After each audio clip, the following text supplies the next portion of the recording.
Sa wakas ay nagsalita na din ang aktres na si Jillian Vicencio hinggil sa naging hiwalayan ng Katniel. Isa kasi siya sa tinuturo ngayon ng maraming netizens na third party umano sa hiwalayan ni Catherine Bernardo at Daniel Padilla. Marami ang naloka ng mad-awit sa isyo ang pangalan ng aktres na si Jillian Vicencio. Unang nakatrabaho ng Katniel si Jillian sa Netflix series na Too Good to Be True nung nakaraang taon, kung saan gumanap siya bilang si Tox, ang tomboyish character na katropa ni Daniel sa nasabing serye. Habang ngayong taon nakatrabaho naman niya si Catherine sa pelikula nitong A Very Good Girl. Marami nga ang nagulat ng mad-awit ang pangalan ng aktres na si Jillian Vicencio.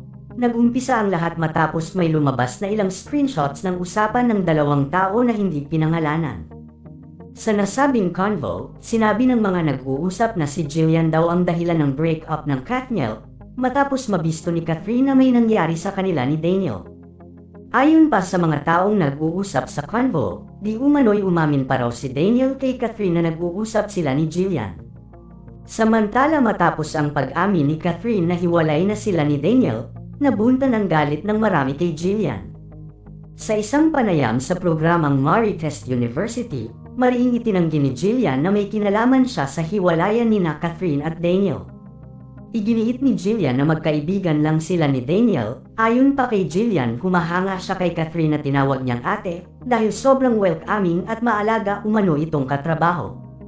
Aniya, actually guys, wala po talaga, magtotropa po talaga kaming apat. Kami po yung naging sobrang solid, kami yung nagbabonding-bonding. So hindi ko talaga alam saan nanggagaling yung mga sabi-sabi. Samantala ilang netizens ang hindi naniniwala na si Jillian ang third party sa hiwalayan ng Katniel.